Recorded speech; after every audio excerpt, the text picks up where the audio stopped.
Good morning everyone. तो मैं हूं आपका दोस्त, आपका हमसफ़र, आपका लीगल एडवाइज़र, आपका लीगल अवेयरनेस दोस्त एडवोकेट तुलसीराम सिंह, और आप देख रहे हैं मेरा यूट्यूब चैनल। तो कैसे हैं आप? आशा करता हूँ अच्छे होंगे, स्वस्थ होंगे, मस्त होंगे। आज मैं बात करूँगा पैरोल के बारे में। जो इम्पोर्टेंट जजमेंट आया है सुप्रीम कोर्ट का, जो काफ़ी चर्चा में है, उसके बारे में आप लोगों से बात करूँगा। तो वीडियो पर बने रहिएगा, कहीं मत जाइएगा। और आइए शुरू करते हैं। ये जो पेरोल होता है, पेरोल की अवधि को वास्तविक सज़ा की अवधि में शामिल नहीं किया जा सकता, ऐसा सुप्रीम कोर्ट ने कहा। सुप्रीम कोर्ट ने गुरुवार को कहा कि समय से पहले रिहाई के लिए 14 साल की कैद पर विचार करते हुए पेरोल अवधि को गोवा जेल नियम 2006 के तहत सज़ा की अवधि से बाहर रखना जाना चाहिए। Justice MR. शाह और जस्टिस सी.टी. रवि कुमार की पीठ ने कहा कि अगर पेरोल की अवधि को सज़ा की अवधि के हिस्से के रूप में शामिल किया जाता तो कोई भी कैदी जो काफ़ी प्रभावशाली है उसे कई बार पेरोल मिल सकता है। अदालत ने कहा कि वास्तविक कारावास के उद्देश्य के खिलाफ है। यदि कैदी की ओर से यह निवेदन स्वीकार कर लिया जाता है कि 14 वर्ष के कारावास पर विचार करते हुए पेरोल की अवधि को शामिल किया जाए, तो उस स्थिति में कोई भी कैदी जो प्रभावशाली है वह कई बार पेरोल प्राप्त कर सकता है, क्योंकि कोई भेद नहीं है और इसे कई बार दिया जा सकता है। यदि प्रस्तुतिकरण स्वीकार किया जाता है तो वह वास्तविक कारावास के उद्देश्य से और लक्ष्य को विफल कर सकता है। हमारा दृढ़ मत है कि वास्तविक कारावास पर विचार करने के उद्देश्य से पेरोल की अवधि को बाहर रखा जाए। हम हाई कोर्ट द्वारा दिए गए दृष्टिकोण से पूरी तरह से सहमत हैं। वर्तमान एसएलपी खारिज की जाती है। पीठ गोवा जिला नियमों के नियम 335 और जेल अधिनियम 1894 की धारा 55 कैदियों की बाहरी हिरासत, नियंत्रण और रोजगार से संबंधित Bombay high court Goa bench के आदेश के खिलाफ एक चुनौती विचार कर रही थी। कोर्ट ने दिसंबर 2022 में फैसला सुरक्षित रखा था। उस सुनवाई के दौरान सीनियर एडवोकेट सिद्धार्थ दावे ने इस पर कई तर्क दिए। नियमों के तहत पेरोल की अवधि को सजा का हिस्सा माना जाना क्यों संभव है?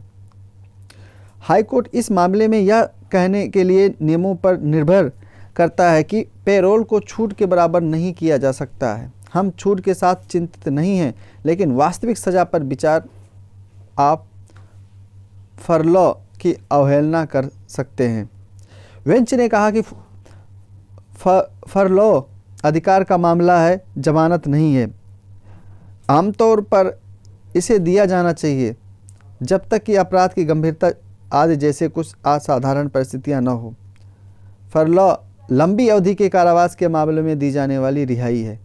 दवे ने सुनील फूलचंद शाह बनाम भारत संघ और अन्य में सुप्रीम कोर्ट के फैसले पर भरोसा किया, जिसमें कहा था कि पेरोल की अवधि को निवारक हिरासत अवधि के हिस्से से के रूप में माना जाएगा। जस्टिस शाह ने कहा, निवारक हिरासत सजा नहीं है, यह एक अलग आधार पर खड़ा है।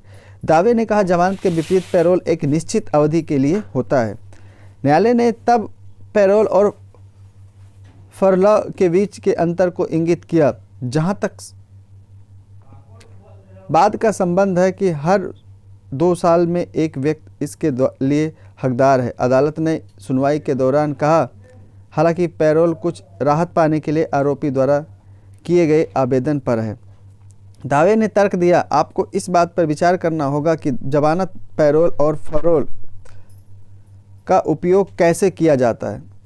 जमानत में हिरासत की प्रकृति जेल हिरासत में निजी हिरासत में बदल जाती है, इसकी गिनती नहीं होगी।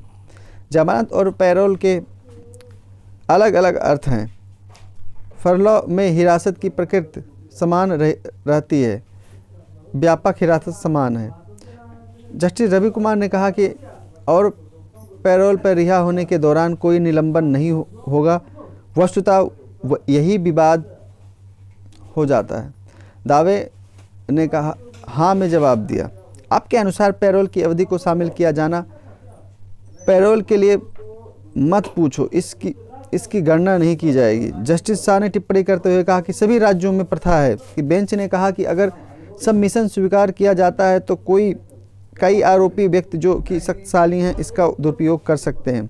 जस्टिस शाह ने पूछा था कि पेरोल की शक्तियां सरकार के पास है। जैसा कि मेरे भाई ने ठीक ही कहा कि कभी कभी इसे चिकित्सा आधार पर लंबी अवधि के लिए दिया जाता है, लेकिन क्योंकि राजनीति से जुड़े अधिकांश आरोपी जेलों की तुलना में अस्पतालों में रहना पसंद करेंगे। यदि आपका निवेदन है स्वीकार किया जाता है तो उसे अवधि पर विचार किया जाना चाहिए।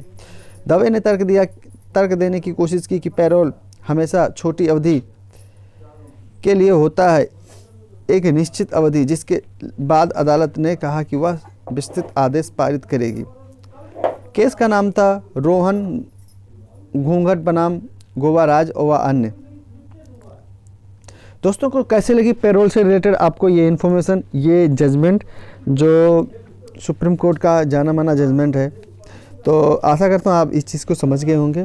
पेरोल और जो पेरोल की जो अवधि होती है, जो वास्तविक सज़ा होती है, उससे जैसे कि बताया गया उसको एक में नहीं मिलाया जा सकता, उसको अलग अलग रखा जा सकता, उसको जोड़ा नहीं जा सकता वास्तविक कारावास में।